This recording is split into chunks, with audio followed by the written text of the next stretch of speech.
ఆద్య కళా ఫౌండేషన్ సేకరించిన ప్రజా సాంస్కృతిక వస్తు భాండాగారాన్ని తెలంగాణ ప్రభుత్వ సహాయ సహకారాలతో ఉస్మానియా విశ్వవిద్యాలయంలో ఏర్పాటు చేస్తున్న తరుణంలో కొంతమంది అపోహలతో ఆద్య కళ మ్యూజియం నిర్మాణం చేయకూడదని అడ్డుకోవడం శోచనీయమని ప్రముఖులు అభిప్రాయపడ్డారు.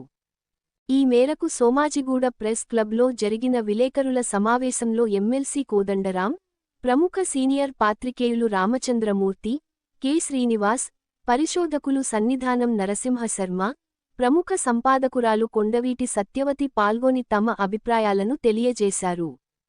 ఎమ్మెల్సీ కోదండరాం మాట్లాడుతూ స్వయంగా రాష్ట్రపతి ఆద్య కళ మ్యూజియంను రాష్ట్రపతి భవన్లో ఏర్పాటు చేయమని అడిగారని, అలాగే ఫ్రాన్స్ వారు కూడా తమ దేశంలో మ్యూజియంను ఏర్పాటు చేయమని అడిగినా కూడా మ్యూజియం కేవలం తెలంగాణలోనే ఏర్పాటు చేయాలని ప్రొఫెసర్ జయధీర్ తిరుమలరావు బలంగా సంకల్పించారని అన్నారు. కావున అపోహలకు తావివ్వకుండా ఉస్మానియా విశ్వవిద్యాలయంలోనే మ్యూజియం ఏర్పాటుకు అందరూ సహకరించాల్సిందిగా వారు విజ్ఞప్తి చేశారు. ఆద్య కళ మ్యూజియం వ్యాపార సంస్థ కాదు అని, విద్య విషాయికమైన సంస్థ అని, కేంద్ర రాష్ట్ర ప్రభుత్వాలు, విశ్వవిద్యాలయం భాగస్వామ్యంతో ఏర్పాటవుతున్న విజ్ఞాన భాండాగారం అని ఆయన అన్నారు. నిత్య జీవితంలో కానీ సంగీత వాద్యాలు కానీ వాటన్నింటినీ కూడా సేకరించి జయధీర్ తిరుమలరావు గారు రకరకాల పద్ధతుల్లో వాటిని ఉపయోగంలో ప్రజల ప్రదర్శనకు ఉంచాలని ప్రయత్నిస్తున్నారు. అయితే అంతా సేకరించిన తర్వాత ఆయన ఏం చేసుకుంటాడు? ఆయన ఇంట్లో పెట్టుకోవటం అయితే సాధ్యం కాదు. ఆయన దాన్ని దాచుకొని తన తర్వాత కుటుంబ సభ్యులకు వారసత్వంగా ఇవ్వాలనే ఆలోచన కూడా ఆయనకు లేదు.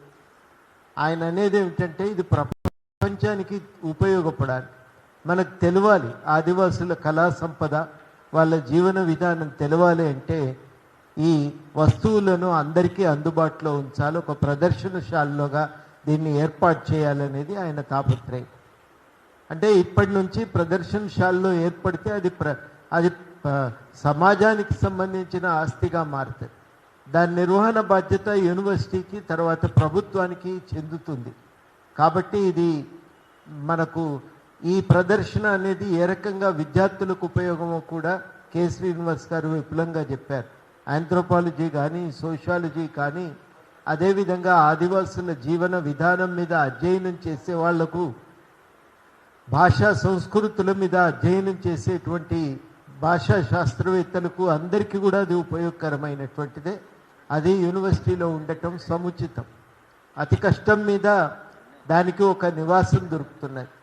ఈ నివాసం ఏర్పడితే జయధీర్ తిరుమలరావు గారి కోరికేంది? ఇది ఇక ప్రపంచానికి అందుబాటులో ఉంటుంది. ఆయన చాలామందికి వ్యక్తిగతంగా దాన్ని చూడటానికి అవకాశం కలిగింది. రాష్ట్రపతి గారు కూడా దాన్ని చూశారు.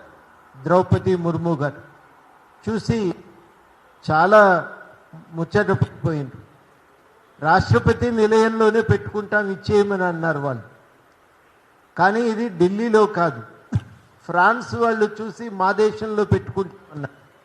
కానీ ఫ్రాన్స్లో కాదు ఉండవలసింది. దీని అవసరం హైదరాబాద్లో ఉంది. ఇది ఇక్కడి ప్రజలకు అందుబాటులో ఉండాలనే ఆలోచనతో మరి తిరుమలరావు గారు దాన్ని ఒక హైదరాబాదులోనే ఒక మ్యూజియం ఏర్పాటు చేయాలనుకున్నారు. అటువంటి ఒక మ్యూజియం మరి యూనివర్సిటీలో రావటం చాలా సంతోషదాయకం. అది యూనివర్సిటీకి అటు ప్రపంచానికి మధ్య వారధిగా ఉండగలుగుతుంది. అద్భుత